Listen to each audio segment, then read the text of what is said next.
চলুন জেনে নিই B-2 স্পিরিট বোমারের পেছনে সেই রহস্য যা আকাশযুদ্ধের ইতিহাসটাই বদলে দিয়েছে। ভাবা যায় ইতিহাসের মোড় ঘুরিয়ে দেওয়ার মতো অস্ত্র নিয়েও এটা পুরোপুরি অদৃশ্য থাকতে পারে। 50 মিটার চওড়া একটা বিমান, কিভাবে এটা অদৃশ্য হয় চলুন জেনে নিই সেই গল্প। সময়টা ঠান্ডা যুদ্ধের। আমেরিকার B-52 বোমারু বিমানগুলো সোভিয়েত আকাশ প্রতিরক্ষার সামনে বেশ দুর্বল হয়ে পড়ছিল।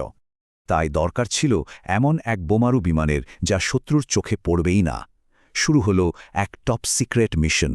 কিন্তু এর সমাধানটা লুকিয়েছিল অতীতে, কয়েক দশক পুরনো এক প্রায় ভুলে যাওয়া স্বপ্নে। জ্যাক নর্থরপের এই ডিজাইনটা তার সময়ের থেকে অনেক এগিয়ে ছিল। পরে এই ধারণাটাই আবার নতুন করে ফিরে আসে। তো কিভাবে সম্ভব হলো এই অদৃশ্য হওয়াটা? এর পেছনে আছে মূলত 4টি বড় কারণ। প্রথমেই আসি এর অদ্ভুত আকৃতির কথায়। এই ডিজাইনটাই কিন্তু এর অদৃশ্য থাকার প্রথম ধাপ।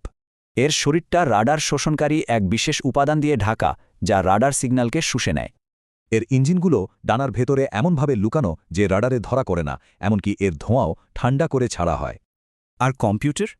এটাই সেই পুরনো ফ্লাইং উইংয়ের সবচেয়ে বড় সমস্যা, মানে অস্থিতিশীলতার সমাধান করে। এত সব প্রযুক্তির পর ফলাফলটা কি দাঁড়ালো? পার্থক্যটা আসলেই চোখে পড়ার মতো। রাডারে এর ছাপ একটা B-52 বোমার চেয়ে 1000 গুণ ছোট, অনেকটা একটা কবুতর খোঁজার মতো। তো এই অদৃশ্য বিমানটা আসলে কতটা শক্তিশালী, চলুন এর ক্ষমতাগুলো এক ঝলকে দেখে নিই। এটি প্রায় 20 টন ওজনের পারমাণবিক বা সাধারণ বোমা বহন করতে পারে। একবার জ্বালানি নিলে এটা 11,000 কিলোমিটার উড়তে পারে, মানে নিউ ইয়র্ক থেকে মস্কো পর্যন্ত যাওয়া যায়। আর এটা মাউন্ট এভারেস্টের প্রায় দ্বিগুণ উচ্চতা, মানে 50,000 ফুট ওপর দিয়ে উঠতে পারে। কিন্তু এমন অবিশ্বাস্য ক্ষমতার দামও কিন্তু আকাশ ছোঁয়া, আর এটাই ইতিহাসের সবচেয়ে দামি বিমান। ভাবা যায় একটা B-2 বানাতে খরচ হয়েছে প্রায় $2 বিলিয়ন। এর পেছনে ছিল অত্যাধুনিক প্রযুক্তি, গোপন উপকরণ আর খুবই সীমিত সংখ্যায় নির্মাণ। তবে প্রযুক্তি তো থেমে থাকে না, তাই বিমান বাহিনী এখন এর পরবর্তী প্রজন্মের বিমান নিয়ে কাজ করছে।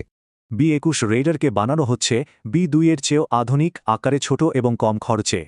এই বিমান যুদ্ধের সংজ্ঞাই পাল্টে দিয়েছে। কিন্তু প্রশ্ন হল, অদৃশ্য থাকার জন্য এত বিপুল খরচ কি আসলেই যৌক্তিক?